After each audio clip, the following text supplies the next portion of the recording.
ये मैं कोलकाता के बड़ा बाजार क्षेत्र में आ गया हूँ। रविंद्र सरणी रोड है।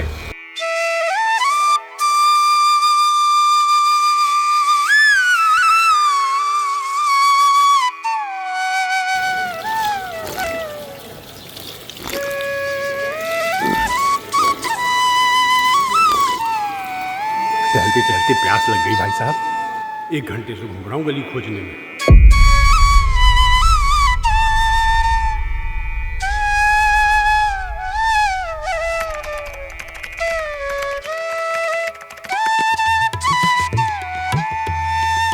आप सबको हिंदी पत्रकारिता की समुज्ज्वल यात्रा के 200 वर्ष पूरा होने की बहुत बहुत बधाई।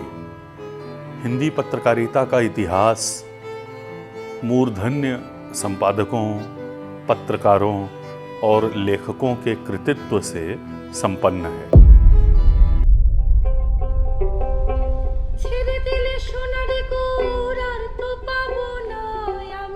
कोलकाता में बड़ा बाजार का यही वह अमरतल्ला लेन है जहां से संसार ने पहली बार हिंदी पत्रकारिता के इन पन्नों को खटपट आवाज करती छापे खाने की मशीनों से बाहर आते देखा था।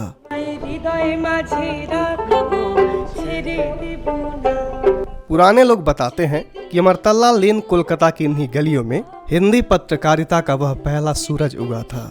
उदंत मार्तंड के प्रकाशन की उस सुबह की तारीख इतिहास के पन्नों में दर्ज हुई थी 30 मई 1826।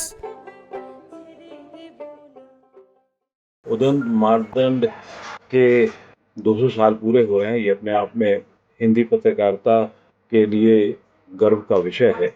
200 साल बीत गए इस उदंत मार्तंड की प्रकाशन की कहानी को। हिंदी के संसार में पत्रकारिता का यह पहला दीपक जला था। भारत के सोए जनमन को जगाने के लिए उस गुलामी के दौर में महान रोशनी हुई थी। फिर देखते ही देखते सैकड़ों दीपक जलने लगे। गंगा की लहरों में उदंत मार्तंड के जरिए महान बौद्धिक हलचल पैदा हुई थी, जिसके धुरंधर आदि संपादक थे पंडित जुगल किशोर शुक्ल।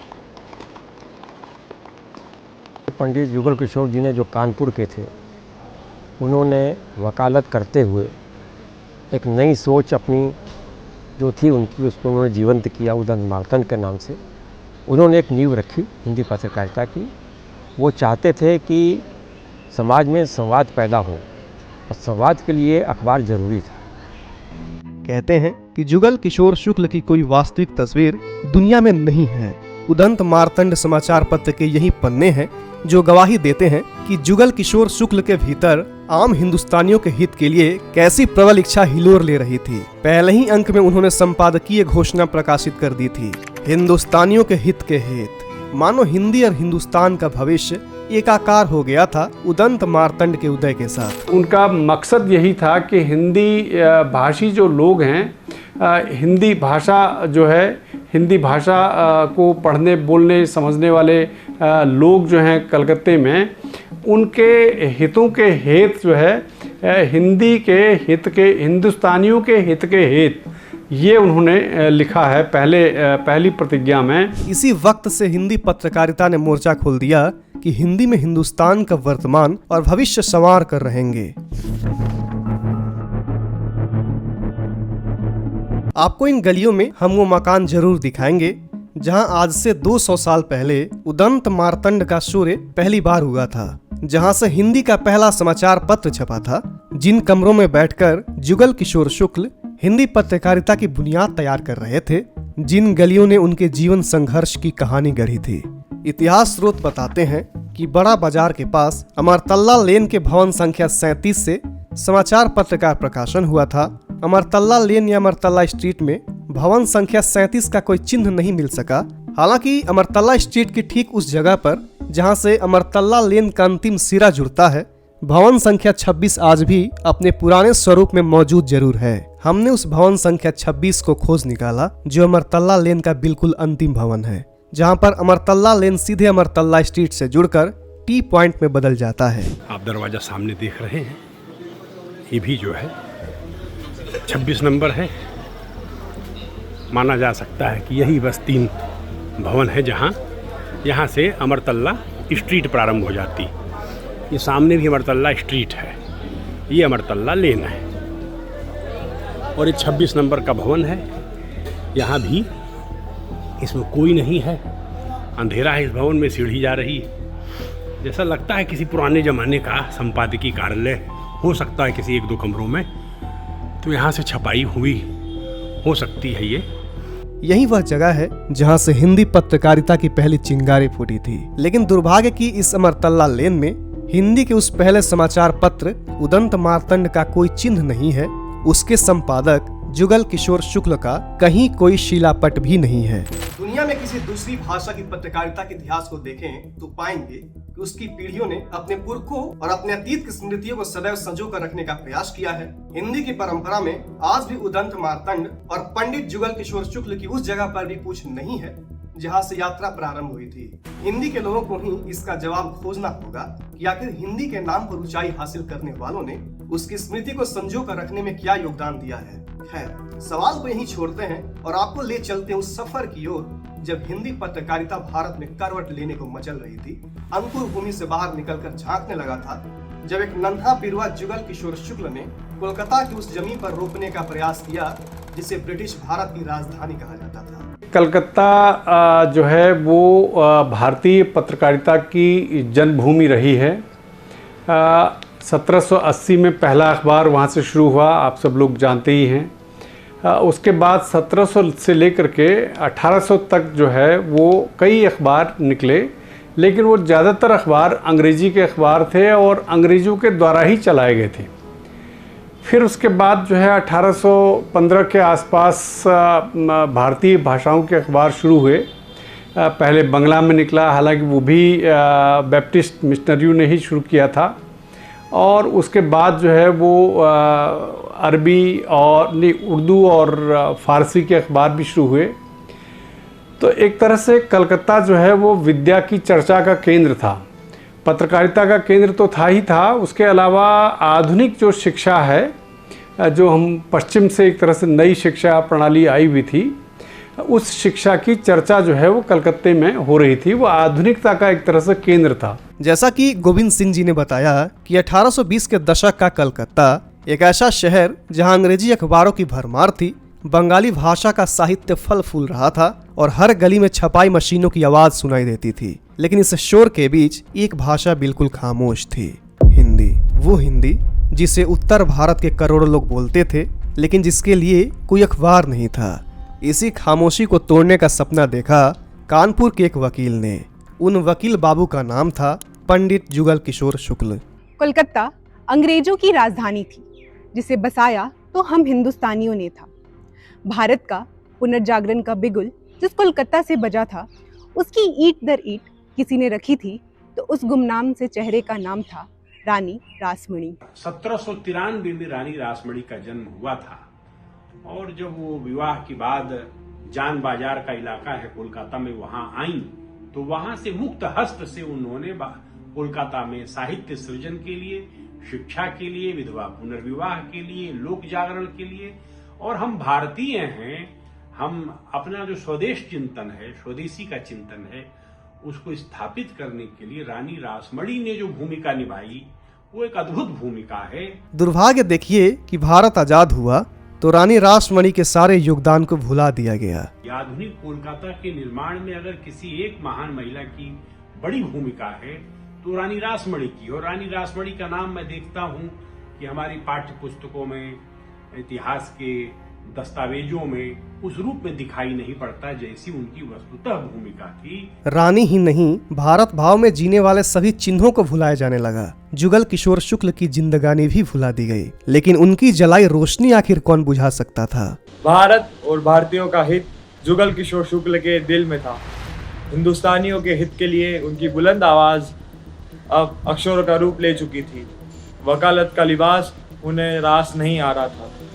माँ वाग्देवी सरस्वती की परंपरा से देवनागरी हिंदी को उन्होंने अपनी साधना से एक नई पहचान दी। 30 मई 1826 कलकत्ता की अमरतल्ला लेन के इस इलाके से एक छोटे से प्रिंटिंग प्रेस से निकला था यह अखबार। नाम था उदंत मार्तंड, जिसका मतलब है उगता हुआ सूरज। यही भारत का पहला हिंदी समाचार पत्र था। बड़ी दिलचस्प बात यह है कि बहुत देर तक यानी 1931 तक हमको नहीं मालूम था कि उदंत मार्तंड भी कोई अखबार है। पहले जो है बनारस अखबार को पहला अखबार माना जाता था, जो 1845 में बनारस से शुरू हुआ था, और गोविंद रघुनाथ थत्ते जो है उसके संपादक हुआ करते थे। उन्हीं को जो है पहला संपादक, पहला हिंदी संपादक और पहला अखबार माना जाता था। और ये जो है उसके बारे में जो पहली जो हिंदी पत्रकारिता के जो इतिहास की जो पहली किताब है वो जो है बाबू राधा कृष्ण दास ने 1894 में लिखी थी, और इस किताब का नाम था हिंदी भाषा के समसामयिक पत्रों का इतिहास।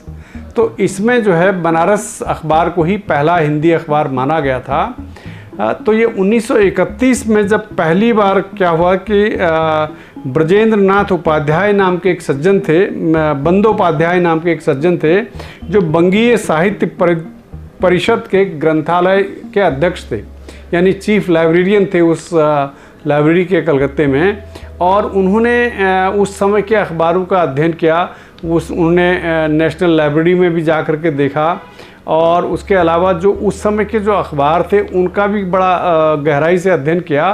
तो पता चला कि वास्तव में पहला अखबार तो उदंत मार्तंड है, जो 1826 में ही शुरू हो गया था। अमरतल्ला लेन की इन गलियों से यह हर सप्ताह मंगलवार को छप जाता था। बाद में यह सप्ताह में 2 दिन छपने लगा।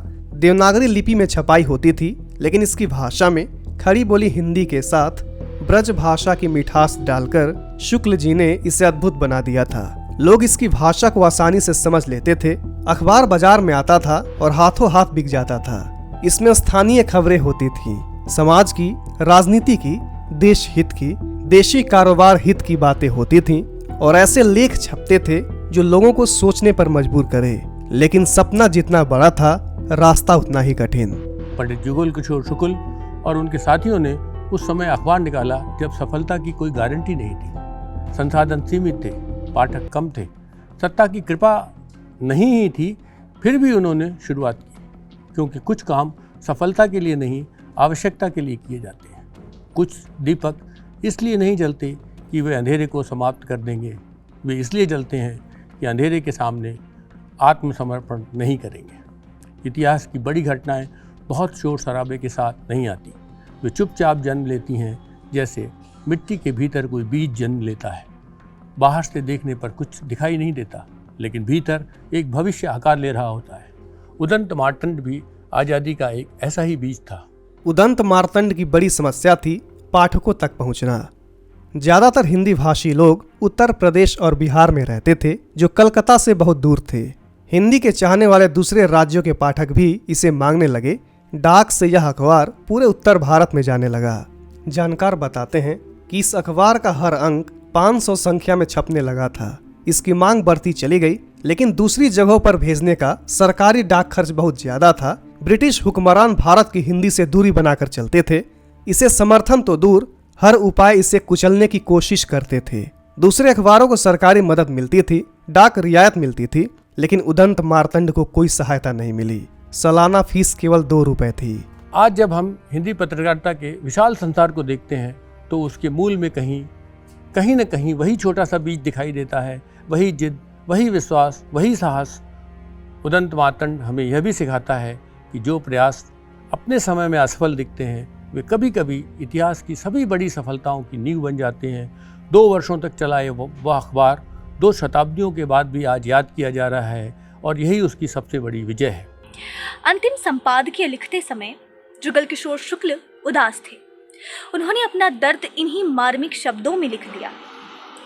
आज तक तो उदंत मार्तंड प्रकाशित हो गया है, लेकिन अब मित्रों और पाठकों के सामने ये अस्त हो रहा है। दिसंबर 1826 में ब्रिटिश हुकूमत के असहयोग के कारण और विरोध के कारण, एक तरह से उनकी दमनकारी नीति के कारण, और जो वर्नाक्यूलर प्रेस है उसके विरुद्ध अंग्रेजों की नीति के कारण उदंत मार्तंड बंद हो गया। और उसका जो अंतिम संपादकीय था, जो दिसंबर 1826 में 18-19 महीने बाद पंडित जुगल किशोर शुक्ल ने लिखा था।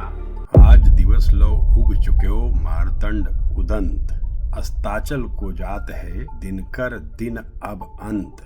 इन्हीं वाक्यों के साथ लगभग 18-19 महीने बाद उदंत मार्तंड के आदि संपादक, हिंदी पत्रकारिता के आदि संपादक पंडित जुगल किशोर शुक्ल ने अंतिम संपादकीय लिखा और हिंदी प्रेमियों को ये सूचना दी, मार्मिक सूचना दी कि अब उनका उदंत मार्तंड अस्त हो रहा है। उन्होंने अंग्रेजी हुक्मरानों को साफ लफ्जों में कहा था कि यह समाचार पत्र अवश्य बंद हो रहा है, लेकिन हिंदी भाषा के उत्थान और हिंदी में समाचारों के प्रचार की उनकी भावना सदैव जीवित रहेगी।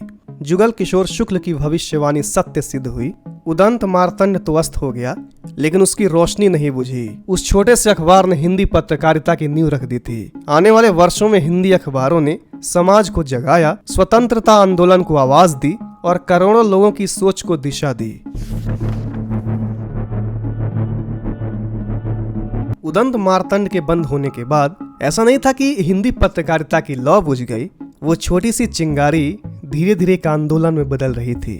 अब हिंदी अखबार सिर्फ खबरें छापने का माध्यम नहीं रहे थे, वो लोगों को जगाने लगे थे। उन्हें अपने अधिकार, अपने देश और अपनी पहचान का एहसास कराने लगे थे।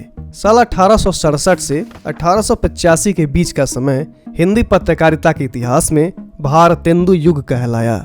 इस युग के केंद्र में थे भारतेंदु हरिश्चंद्र। भारतेंदु हरिश्चंद्र को आधुनिक हिंदी का जनक कहा जाता है। उनके लेखों और पत्रिकाओं में देशभक्ति थी, अंग्रेजी शासन पर सवाल थे और भारतीय समाज को जगाने की कोशिश थी। 1903 से 1920 के बीच प्रतिष्ठित साहित्यिक पत्रिका सरस्वती का संपादन करने वाले आचार्य महावीर प्रसाद द्विवेदी हिंदी के युग निर्माता संपादक। आचार्य द्विवेदी के नाम पर एक युग ही है। भारतेंदु युग के बाद की कालावधि को साहित्य के इतिहास में द्विवेदी युग के नाम से जाना जाता है। द्विवेदी जी का योगदान पत्रकारिता की सरहदों को पार करता हुआ पत्रकारिता के बाहर भाषा निर्माण, वाक्य रचना, शब्दों को बरतने की विधियों तक पहुंचता है। द्विवेदी जी ने प्रायः वे सभी लेखक जो आधुनिक हिंदी के कालजयी लेखक आज की तारीख में माने जाते हैं, वो मुंशी प्रेमचंद हों, आचार्य रामचंद्र शुक्ल हों, मैथिली शरण गुप्त हों, किसका नाम लिया जाए किसे छोड़ा जाए, गणेश शंकर विद्यार्थी हों, जयशंकर प्रसाद हों, सबको भाषा को बरतने की जो तमीज़ थी एक समय में वो द्विवेदी जी द्वारा सिखाई गई थी।